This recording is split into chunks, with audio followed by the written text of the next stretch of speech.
Makram, we know that the world needs to come together, work together, not just for refugees' sake and asylum seekers' sake, but just to be able to get over this pandemic to begin with. But if we're talking specifically about refugees and asylum seekers, of course, Lebanon hosts and has for many years hosted, for example, Palestinian refugees, and even now Syrians as well, I believe.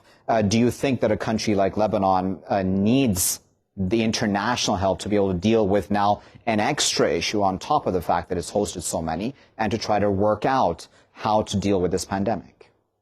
This is certainly the case. However, this international help will not go far as long as the Lebanese government does not acknowledge that it has refugees in Lebanon. It deals with this as if this is a problem that will go away on its own, and thus they don't have a long-term strategic vision nor a sustainable, transparent plan to answer the challenge of the refugees. Be it the Syrian refugees, who over the last almost 9 years, there have been requests from the international community for Lebanon to field a clear roadmap to how to deal with this, and accordingly money will be dispensed.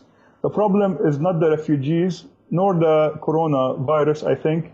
In many of the countries which are suffering from the corona epidemic now, or conflict in general, there's an intrinsic structural problem which needs to be addressed, and thus any future challenge, be it a pandemic or a future war, can be averted. Makram, let's talk about this and the way that refugees in Lebanon, for example, live. Do you believe that if there were to be an outbreak there, how bad would that be? Not just within the camps or within the areas that these refugees live, but how bad would that be for just the average Lebanese? Certainly it would be catastrophic, because the COVID-19 proved that there is no actual boundaries, be it international nor local. And this idea that a virus which, despite Trump keeps on calling it Chinese, even if it's charted in China, it can be a danger in Beirut or a danger in Washington, D.C. or anywhere else. Certainly the problem or dealing with this coronavirus by telling people to quarantine and to stay home cannot be implemented on the refugees simply because they don't have homes.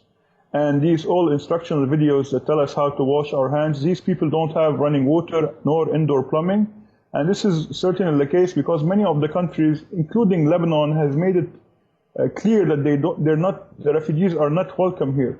Some of the Gulf countries have been very aggressive in dealing with the coronavirus, and one of the main issues it started with that there's no such thing as native and a guest there. So all people who reside within the border should be treated as equal, specifically when it comes to healthcare and it comes to these services. So as I mentioned, any potential outbreak in these camps, and I think there are outbreaks in these camps, but they are not diagnosed yet. And the problem that there's no trust between the citizens and the government of Lebanon for them to give us actually transparent and accurate data. And this is the problem. This is where the problem starts.